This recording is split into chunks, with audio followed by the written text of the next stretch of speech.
মুক্তি মুক্তি।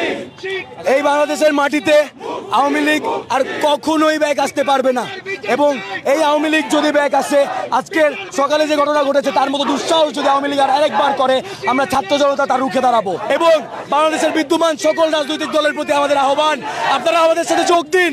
আমরা আওয়ামী লীগের বিরুদ্ধে আমাদের সবার ঐক্যবদ্ধ থাকার সময় এখন। আমাদের সকলকে একসাথে আওয়ামী লীগকে রুখে দিতে হবে। যে এটা একটা সত্য। আমরা আজকে সকাল থেকেই বিভিন্ন ধরনের গণমাধ্যমে দেখতে পাচ্ছি যে আওয়ামী লীগ আজকে এরকম মিছিল করেছে, যা কিনা অত্যন্ত আমাদের জন্য লজ্জাজনক। এই ফ্যাসিবাদ, এই অভ্যুত্থান পরবর্তী বাংলাদেশের প্রত্যেকের জন্য এটি লজ্জাজনক, এবং ভবিষ্যতে এরকম কোনো কিছুকে আর হতে দেওয়া হবে না। আওয়ামী লীগের মিছিলে আমরা দেখতে পেয়েছি তাদের ব্যানারে লেখা ছিল 6 নং ওয়ার্ডের কাউন্সিলর তাজুল ইসলাম বাপ্পি, এবং সেই এই মিছিলের সম্ভবত ব্যবস্থা করেছে।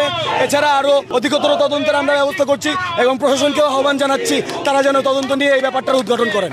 আমরা দেখিয়ে দিতে চাই যে আওয়ামী লীগ যদি ফিরে আসার চেষ্টা করে, এই দেশের ছাত্র জনতা মেনে নিবে না।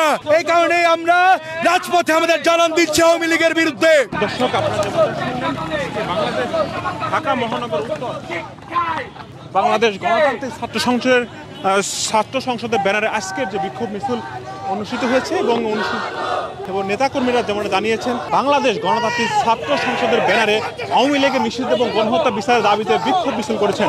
দর্শক, আপনাদের জানিয়ে রাখি যে এবং ঢাকা মহানগর দেশের বিভিন্ন জেলায় আওয়ামী লীগের যে ঝটিকা মিছিল হয়েছে, মূলত এই মিছিল প্রতিহত করার জন্য, এবং গণহত্যা অর্থাৎ জুলাই গণ অভ্যুত্থানে যারা গণহত্যা চালিয়েছিল তাদের বিচারের দাবিতে আজকের এই বিক্ষোভ মিছিল অনুষ্ঠিত হয়েছে।